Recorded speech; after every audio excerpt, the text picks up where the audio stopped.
Assalamualaikum, salam sejahtera kepada penonton podcast Dialog Ilmiah. Bersama kita hari ini, tetamu jemputan merupakan bekas pelajar di Mesir, iaitu Dr. Hazirah. Betul kan? Betul. Dr. Hazirah. Kita akan membuat sesi dialog sikit berkenaan pengalaman dia berapa tahun? 6 tahun 6 bulan. 6 tahun 6 bulan semasa belajar lah. Okey, doktor boleh ceritakan sedikit tak tentang diri doktor, latar belakang? Nama saya Nur Hazirah binti Muhammad Azlan. So, saya tahu betul tadi, saya dah belajar di Mesir selama 6 tahun 6 bulan di Medical School Cairo University Mesir lah. Jadi asal muar kan doktor kan? Saya berasal dari Muar. Saya berasal dari Muar. Saya memang besar di sana daripada sekolah rendah sampai sekarang lah. Masih lagi menetap di Muar. Jadi boleh tahu tak, cerita sikit lah dekat Muar tu, budaya dia kan? Mesti memang kita orang Malaysia kan, tapi takut lah nak cerita budaya yang ada yang lain ke apa, boleh cerita. Muar seperti kita tahu dia lebih pada orang Melayu. So jiran-jiran, tetangga semua kebanyakan yang Melayu. So adat resam Melayu tu sendiri tak masih adalah, masih diamalkan. Kuat lah. Masih kuat. Masih diamalkan ini.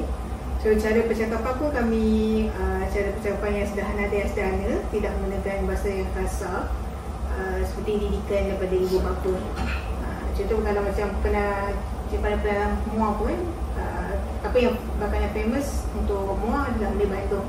Tapi kadang-kadang orang daripada luar pelik, sebab kadang sate pun boleh jadi makanan sarapan untuk penduduk di Muar. Memang pelik lah, sebab sate ni kalau dekat KL, saya orang KL, sate ni orang makan malam kan. Jadi macam doktor cakap tadi, sana cakap lembut kan.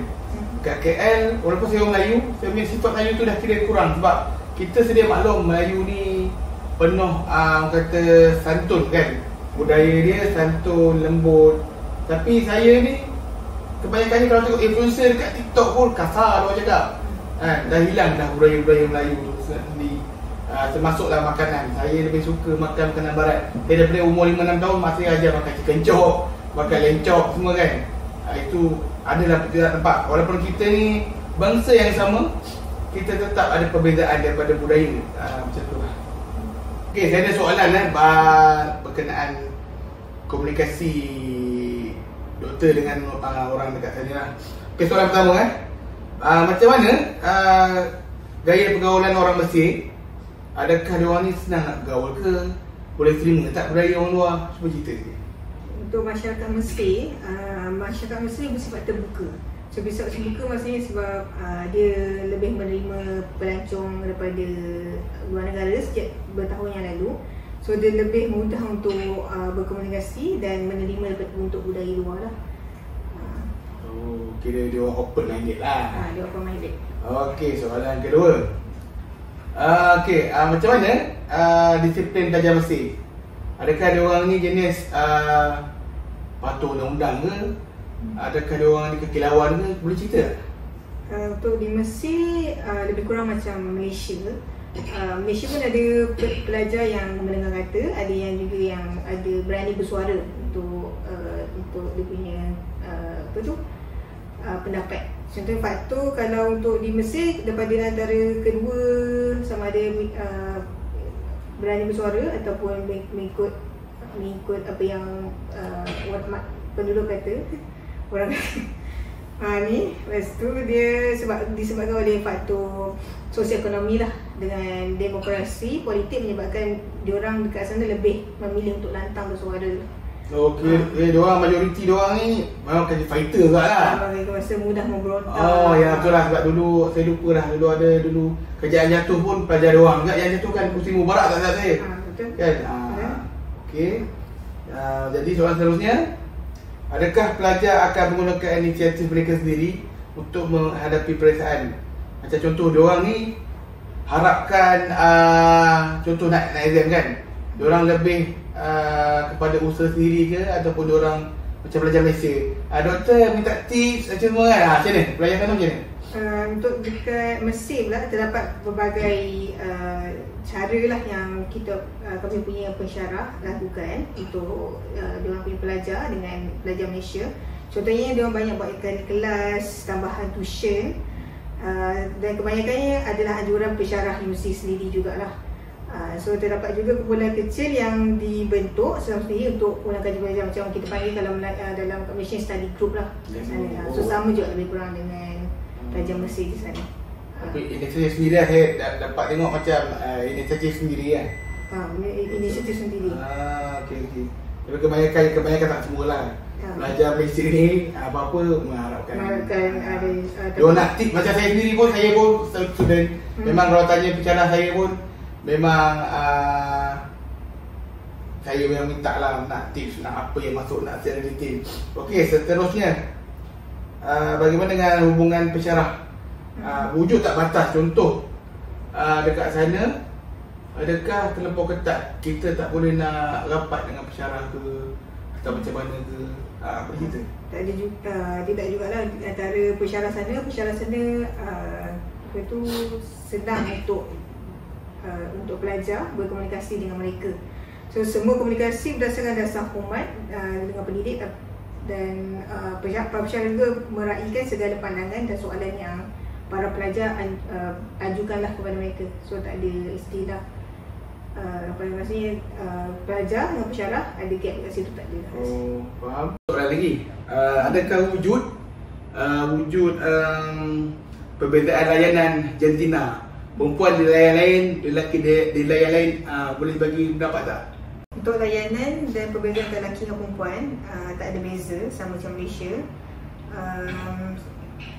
Tiada yang lebih atau yang kurang lah antara lelaki dan perempuan. Sebab saya ada terbaca macam orang rakyat Mesir ni, kalau lelaki dia macam sangat menghormati lebih daripada orang Malaysia. Kira tak lah kan? Macam mana orang Malaysia hormat. Okey, tak ada perbezaan layanan. Kau lebih, aku lebih. Tak ada lah. Itu tak berlaku lah. Okey, faham. Nak tanya lagi, lelaki lebih dominan atau perempuan dalam bidang pekerjaan pendidikan di Mesir? Ataupun kedua-dua jantina ni sama rata je? Macam kepakaran macam doktor tak boleh perempuan kan negara Islam kan, takutlah dia macam tak bagi isteri kerja ke apa ke macam mana? Ada kelebihan ke? Dia antara lelaki dan perempuan dari segi peluang pekerjaan sama. Sama juga lah. So macam dalam bidang profesional macam doktor, pensyarah, peguam, menteri pun dibagi hak yang sama rata lah antara lelaki dan perempuan. Tak ada orang kata diskriminasi lah? Tak ada lah. Macam Malaysia juga lah? Sama macam Malaysia. Okey. Jadi masyarakat Mesir bersikap bebas. Dia maksudnya dia enjoy, dia tak ada batas. Dia sosial dia macam mana sosial dia? Sosial macam kita tahu Mesir tu adalah negara Islam, mengamalkan Islam sebagai agama rasmi. So dia agak ketat berbanding Malaysia. So dia berdisiplin dan terikat dengan agama dan budaya. Tapi tidak dinafikan jugalah ada beberapa budaya dan adat mereka yang ke arah hiburan. Contohnya ada tarian, seperti yang kita pernah dengar lah, ada tarian daripada Mesir. Adat diorang tu. Adat diorang dengan ada alat muzik. Alat muzik pun dia ada juga main kat sana. Itu macam mana pun ada kan? Betul. Okey. Cara orang Mesir berkomunikasi, adakah mereka ni jenis straight to the point ataupun macam orang Melayu ada kiat-kiat? Macam kita kan contoh, kita tak nak bagi anak kita keluar rumah. Kita cakap lah keluar rumah senja apa ni kena patut ular lah. Keluar rumah senja ni setan banyak pilihan. Itu memang betul lah, setan kena buat kamu setan. Tapi sebenarnya orang tu ni tak nak bagi kita keluar sebenarnya. Dia berkias. So macam mana orang Mesir ni macam tu juga ke? Lebih kurang sama dengan orang Malaysia. Dia ada kiasan juga, bahasa kiasan yang tersirat tetapi boleh difahami lah. Bagi pendapat saya, hal ini kerana bahasa Arab itu sendiri menyebabkan cara mereka berkoordinasi seperti itu. Bahasa Arab tu macam kita tahu dia ada maksud yang indah daripada betul. Ya, macam Quran pun banyak kiasan kan. Dia kira bahasa Arab ni macam faham tinggi lah. Itu sastra dia pun dia ada sastra dia sendiri betul. Faham? Jadi soalan seterusnya, cara masyarakat Mesir bekerja ataupun semasa pelajaran kat universiti ni, adakah mereka sanggup bekerjasama dengan rakan ataupun orang penting diri? Kau nak jadi seorang-seorang, kan banyak sekarang. Kau nak jadi seorang, kau takkan buat grup. Ke macam ni? Untuk masyarakat Mesir, dia mementingkan kerjasama lah. Maksudnya bersama-sama dalam pelajaran ataupun pekerjaan pun diorang seiring lah. Diorang tak ada yang selfish ke ataupun mementingkan diri sendiri. Berdasarkan mata saya, mereka adalah saling bantu antara satu sama lain dalam kepakaran dan dalam kehidupan mereka. Dari konteks pembelajaran, dia kongsi nota sama macam kita lah, ada sedang berkongsi nota, rakaman kelas dan soalan-soalan peperiksaan pasti kan selalu last minute terus tadi. Dia kongsi-kongsi lah tak kerekut lah Dia tak kerekut. Betul? Okey lah kan. Mesir budaya dia berbeza betul. Budaya dia memang berbeza. Jadi sepanjang doktor dekat sana pernah mengalami kejutan budaya tak? Semua orang yang pernah keluar dari negara ataupun belajar di luar negara sebenarnya memang ada lah untuk kejutan budaya. Tapi untuk Mesir dia lebih kepada budaya Arab. So sama macam Malaysia, dia terikat dengan budaya agama Islam, agama Islam.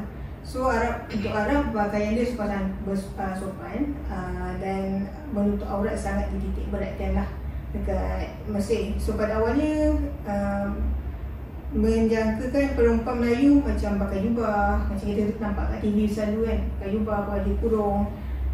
Namun pengetahuan saya ada juga kaum muda pakai macam pakaian ketat, still ada lah dekat Mesir tu, tak semestinya. Itu yang terkejut tu kita bajet, dia orang ni pakai sopan. Kita tengok terdedah-dedah apa kan.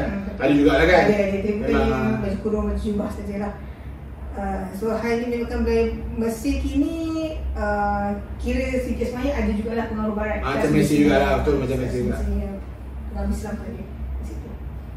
Okey, kita still dalam topik kejutan budaya kan. Okey.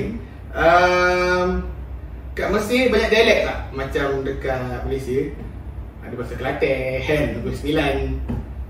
Dekat sana dialek ni mesti membuatkan doktor terkejut juga. Ya ke bahasa Arab sama kan? Sebab sebelum korang pergi sana korang belajar mesti ada.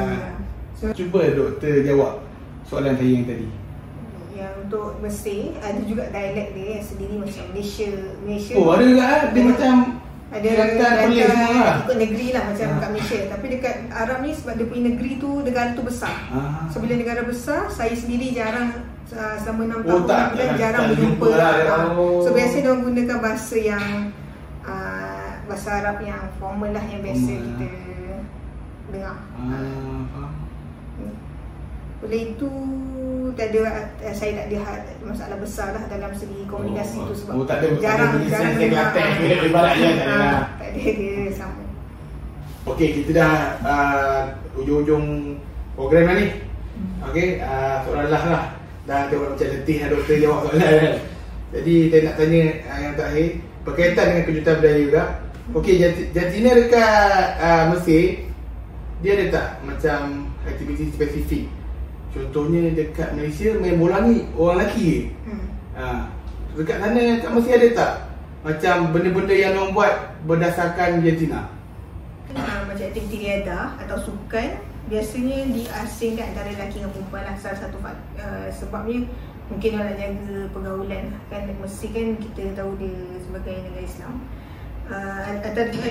Ada juga tempat awam seperti kafe atau kawasan rekreasi yang menyediakan ruang ada lelaki atau perempuan. Contoh macam kita kat Malaysia sendiri, gym kita ada khas untuk ruang lelaki, ada ruang perempuan. So sama jugalah dekat di Mesir. So pada mula saya rasa agak asing kerana di Malaysia kebanyakannya aktiviti tu secara bercampur. Walaupun ada khas contoh macam bola sepak lebih ada lelaki, tapi kadang macam ada sukan macam kita boleh bercampur lah antara lelaki dan perempuan. So setelah lama kat Mesir ni saya tu penting lah untuk kita, bukan negara kita kan, so kita kena menghargai ataupun menjaga keselamatan dan kehormatan diri kat sana. Jadi menghadapi aktiviti yang bercanggah dengan budaya jantina saya, contohnya perempuan melakukan aktiviti lelaki, saya biasanya mengikut peraturan tempatan lah. Kita kena berada kat dekat orang, kena ikut dia punya budaya lah. saja kan. Itu saja. Sebab kalau ada pengasingan ni, saya rasa saya kalau buat kerja lasak, kadang-kadang baju terkelak apa semua kan, lagi elok asing lah kan menjaga kehormatan kita. Okey. Saya rasa terima kasih kepada Dr. Hadirah kerana sudi ditemubual oleh saya dan sesi podcast saya. Okay, sikit banyak saya tahu komunikasi antara budaya itu penting. Jadi kita kena menguasai komunikasi budaya itu agar kita boleh masuk dalam satu kaum yang baru, supaya tak ada salah faham kan, dan senang. Okey, semoga berjumpa lagi. Assalamualaikum.